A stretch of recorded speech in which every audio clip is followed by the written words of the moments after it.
everyone, Steve from Stevivor here. We are in the middle of E3 2021, and this special little edition of the Friendly Fire Show is an interview between Stevivor and Eidos Montreal's Olivier Proulx, who is game director, and Mary DeMarle, who is the senior narrative director, on a little game called Guardians of the Galaxy. Square Enix and Eidos Montreal have just announced this game, and we had a little bit of a sneak peek earlier on this week, obviously with the chance to speak to these two developers. Let's get straight into it. I've cut out all the bits of this group interview that weren't my own interactions with the developers, just, to be fair to the other outlets. But everything that we experienced is in my written preview, which is up on Stevivor.com, so make sure to go and take a look. Without further ado, here's the interview.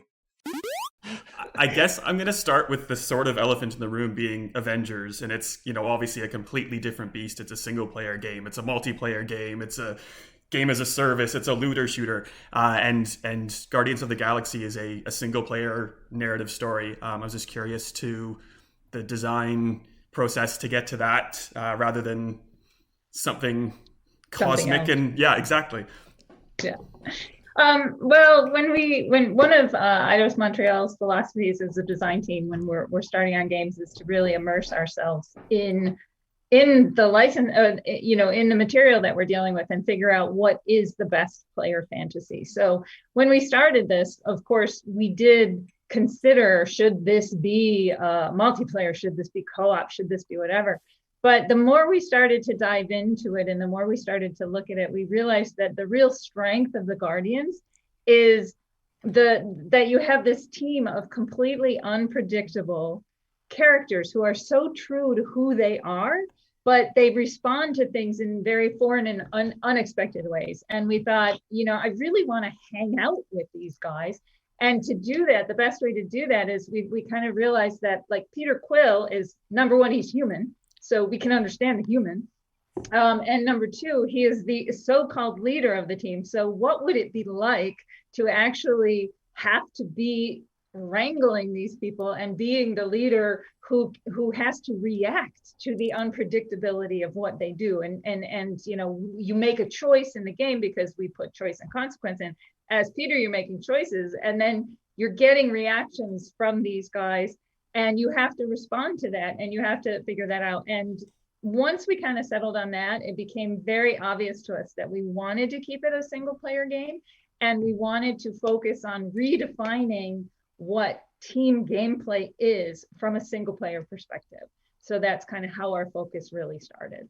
Yeah, and to add to what Mary said, that at Eidos Montreal, we love to do those single player experiences with like really strong narrative arcs and strong characters as well. So when we had the opportunity to discuss with Marvel and approach these amazing characters in this franchise, for us it was kind of tapping into our strengths as well, and we felt really comfortable going with that approach.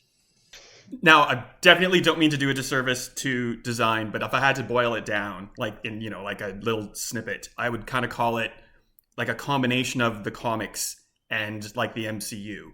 And I'm sure there's more to that. So I'd like your take on that. But I guess the other thing is, because, Square Enix and Avengers, there was a bit of backlash when Avengers was first shown. And, that doesn't look like Chris Hemsworth. How have you kind of considered that as part of the design as well? Well, we were already pretty deep in our designs by then. I think we already had our designs all settled by the time that happened. And, and I have to say, the Avengers did a really good job at creating an original origin story for Kamala Khan. And we were looking at that afterwards and saying, well, that's really cool, because Marvel basically gave us license to do this. We're creating our version and our own origin stories and our own stuff like that. So that was I think, a very important part for us.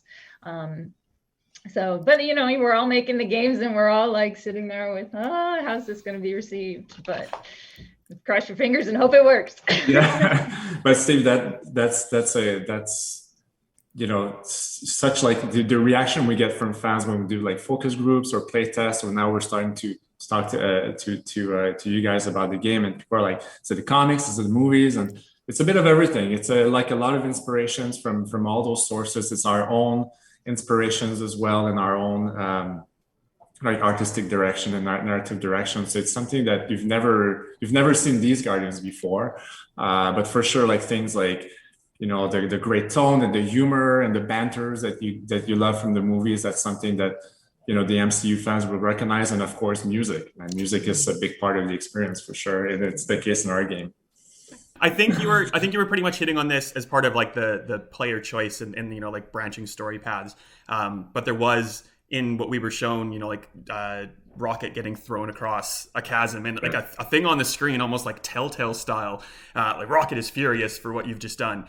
Is that what you were speaking to just before? Like, you know, you can affect you know, obviously you can put Rocket in a box and maybe he doesn't get to be played for the next 20 minutes or something, but you can also impact team cohesion with those types of choices. Is that a good way to put it, or have I missed the mark? Well, I think that it is, but we're not going like, we call it the memory system. We're not going deep into something like a Dragon Age where, you know, it's like how I'm handling my characters will actually cause them to have reputations and all that stuff. We're not going that deep, but we are going into, you know, those moments where it's like, okay, Rocket's not going to appreciate being thrown like that. And if you do it a little later in the level, you're going to come upon another challenge, and you may have, because you pissed him off, he refuses to help you in one moment. It's not necessarily the lasting repercussions later on. It's kind of immediate, like his temper is. So it kind of stays true to the character. So that's one of the examples where it's I'd call that one like a small to medium change. Yeah. So. And those little hints, it's just kind of to tell the player, like, okay, what you experienced before, here's the payoff to it. So it feels rewarding, and you know what you're getting. And we saw actually, like when we were playtesting the game and getting players' feedback and doing roundtables, people, like before we had that system, and people were like, they were exchanging stories of how they played, and then when they realized, oh my God, you played like Lady Hellbender's Fortress differently than me, or the Rocket thing was different for you than me, they were like, this is amazing. Like I enjoyed the game more in retrospective than when I was actually sort of living through it. So we said, you know what, let's be a bit more obvious about it and kind of tell the players when this happens. And it's a fun way to live it, I think. Stupid question. Dan Abnett was referenced in the video. Did he help craft the story, or was he just kind of commenting on the story that you have made? And sorry that it is a dumb question. Yeah. No, it's okay. It's not at all. He wasn't involved in the creation of the story or in the writing of the story, other than the fact that he wrote a lot of the comic books that we read as reference. He did do something for us at the very end that is in the game that I can't really reveal at this point. So he did at some point have it, but he was not involved in coming up with the story. The story was kind of created by myself and JF Dugar, the creative director, and Casper Hartman, my lead writer. And then of course we have an in-house team of writers who just helped bring it all to life. The soundtrack is obviously an integral part of this game. It's, you know, it's part of the Cosmic Deluxe Edition, I think it was called. How much work and effort has gone into kind of crafting the soundtrack to begin with? And I know it's not even come out yet, but we're seeing problems with things like Alan Wake, you know, years after release, where soundtrack licensing issues kind of like make it so the game has to be pulled from a store. How are you thinking about that kind of side of things as well? Or is, you know, like Marvel and Disney, you know, making some of that a little bit easier just because of the nature of that beast? I can maybe start with that music licensing part, and Mary, maybe you can touch on like how we use it in story in the game.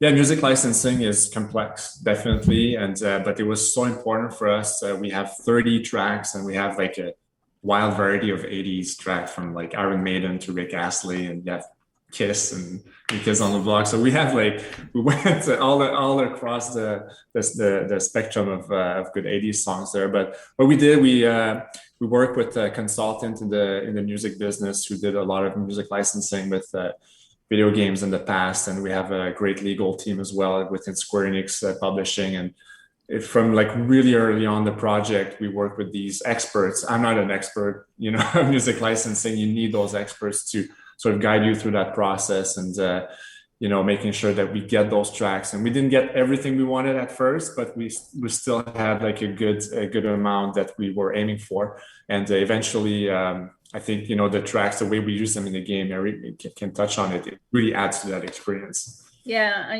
on the creative side, it's like you have to have the music, and yes, you're picking songs that will be used in very cinematic moments, or to help convey the emotions, or really kind of fit the situation really well. But at the same time, it was really important to us to make the music not just a passive thing, but actually bring it in to moments of gameplay. So obviously we mentioned that you can listen to all the songs you want when you're in there, but we have this, I think you saw a glimpse of it in the thing. We have this thing called the huddle, which, when you're in the middle of battle and things are and you need an extra boost, Star-Lord can call the team into a huddle and basically motivate them using a speech that he has kind of use song lyrics to help him craft. And then if you go into the battle afterwards, if you were successful in motivating them, everybody gets a boost, and you're hearing the song as you finish the battle. And